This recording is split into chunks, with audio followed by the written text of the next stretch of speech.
Magandang umaga mga karsiklo. Mayroon na naman po tayong gagawin isang wall pan na paggawa po sa atin ng isang mabuting customer. Ang ano nito ay gagawin nating ball bearing, yung bushing niya ito. Kasi madalas na raw huminto. Ito, nabaklas ko na yung case, hélice, pati takip. Ito. Pakita ko na lang sa inyo pag natanggal ko na yung itong case ng motor. Tapos ihahanda ko yung gagamitin natin mga ball bearing at saka yung mga materyales. Okay?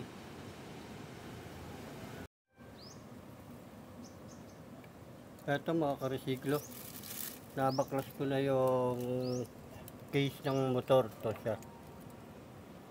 Ito, papalitan natin to ng ball bearing, itong bushing na to. Ito. Yan ang gagawin natin. Kasi maganda pa naman yung motor niya, yan, bago pa.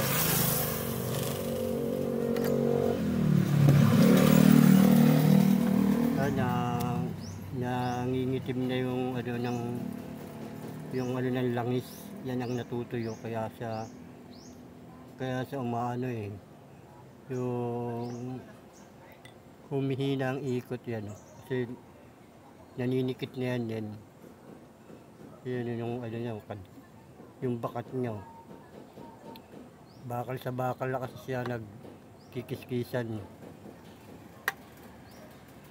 Kaya gagawin natin tong ball bearing. Okay. Handa ko lang yung gagamitin natin mga materyales. Yung bearing, epoxy. Okay.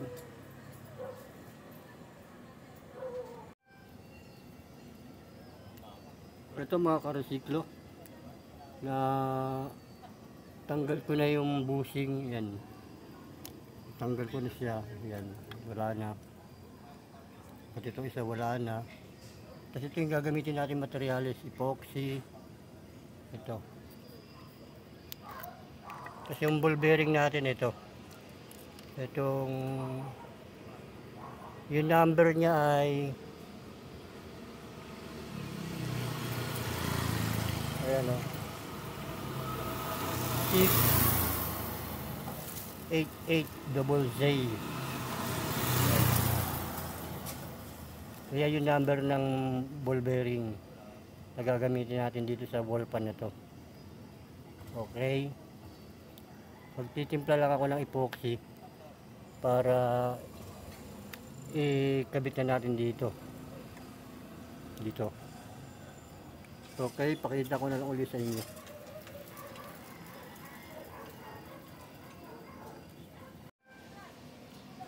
Ito mga karesiklo, nakahalo na tayo ng epoxy. Ito, yan. Ngayon, ilalagay na natin siya rito. Dito sa case. Ito. Kailangan kiskisin nyo itong paligid ng papel nila para mawala yung dulas. At itong kabila. Ito. Kasi pag hindi nyo kiniskis ito ng papel nila, matatanggal yung epoxy, hindi kakapit kasi madulas siya dahil sa pintura. Kiniskis ko siya. Okay, pakita ko na lang sa inyo pag nakakabit ko na, pag nalagyan ko na siya. Ito mga karesiklo, lalagyan ko na siya ng epoxy. Yan siya, yan. Pakunti-kunti lang para pakapitin lang natin yung ball bearing at yung kabila. Kasi pag binigla nyo yan, baka mapuno yung gitna. Tapos yung ball bearing din, lagyan nyo yan, yung gilid. Yan, ito, kabilaan yan. Yan. Lagyan nyo siya ng yung gilid lang ng epoxy rin para pag tuyo niya, yun nandito at saka nandun sa case, magsanib siya. Pag nagdikit siya, okay na yun, pag tumigas. Okay, pakita ko na lang sa inyo pag nakasalpak na to.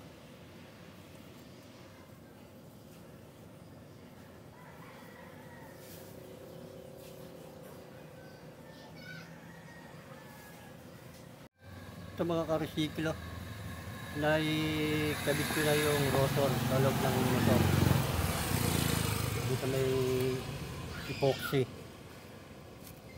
para makasiguro kayong ma-align yung masentro yung ball bearing natin. Paglagay po kayo nitong pang clearance dito sa rotor, to ganito. Yan, ganyan.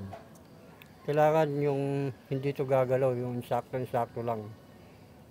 Para pag intay natin ang pagpatuyo, yung itong epoxy na to, tsaka epoxy dito, magdidikit.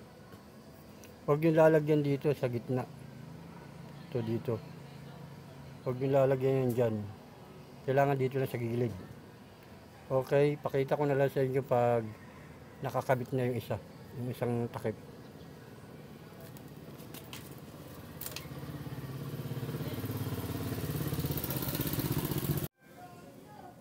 Ito mga ka-resiklo, naikabit na natin yung rotor sa motor. Ito, natakip na natin siya, natornil na rin natin. Ngayon hihintayin na lang natin itong matuyo. Tapos pag natuyo, lalagyan uli natin siya ng isa pang patong na epoxy para kapit na kapit yung ball bearing. Okay, pakita ko na lang sa inyo uli pag natuyo na to, babaklas uli natin para makita natin kung kapit na yung ball bearing, para may alignment, para magandang pagkaka-align.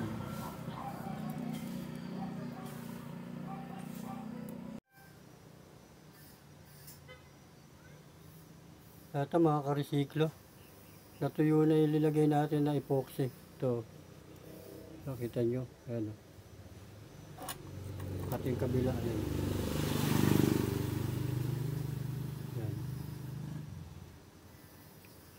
Ngayon dadagdagan na lang natin to para mas lalong tumibay.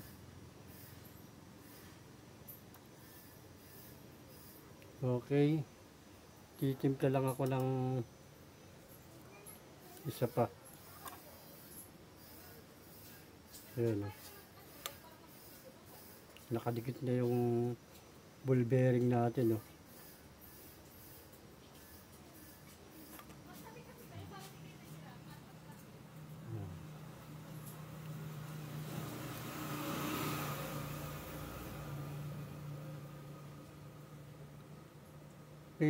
Nagtanong nga sa akin na isang viewers na paano daw kung masira yung ball bearing, paano tanggalin. Ganun din po ang nun, susungkitin nyo lang dito. Ayan, para matanggal yung ball bearing pag nasira yung bearing. Yan lang po ang gagawin nyo dyan.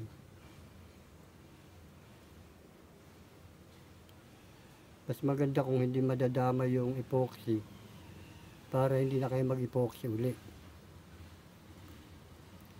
Kasi pag tinukpok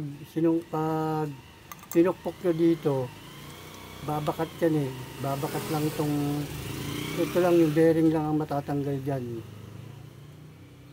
pag maganda ang kapit ng epoxy. Tapos ibabalik nyo lang uli sa dati, kakabit nyo lang ng ganun yung bagong ball bearing na ikakabit nyo. Kasi pag nasira uli ito, diba, nasira yung ball bearing, tapos pag baklas nyo nito, natanggal din yung epoxy, mag-i-epoxy uli kayo ng panibago. Okay, pakita ko na lang uli sa inyo pag nakapagtimpla na ako ng panibagong epoxy. Kakapalan ko lang ng epoxy itong ball bearing para hindi matanggal.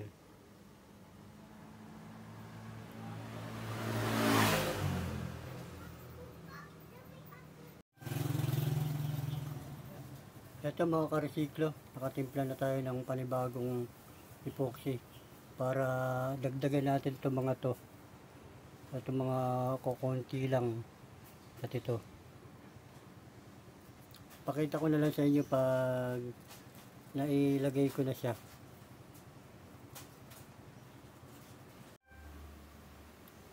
Ito mga karesiklo, nadagdagan na natin ng epoxy.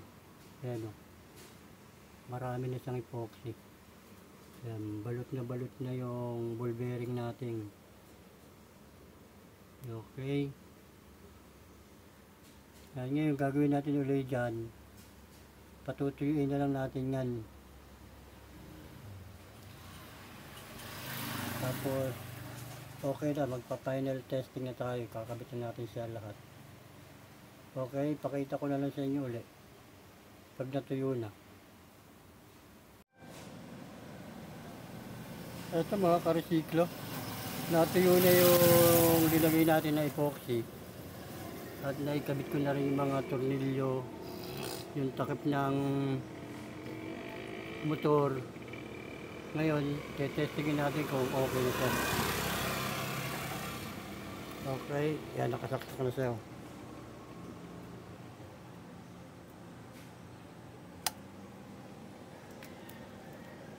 Number 1. Ayan, okay na siya. Number 2. Number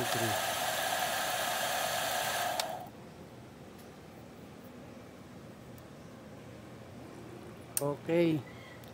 Kabit ko muna yung screen, tsaka yung takip, tsaka yung LC. Tsaka tayo magpa-final testing. Okay.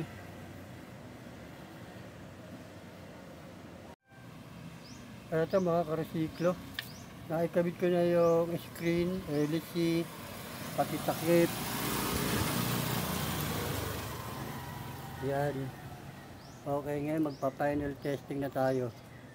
Okay, nakasaksak na siya. Yan. Number 1. Oy, wala pa. Yan siya, number 1.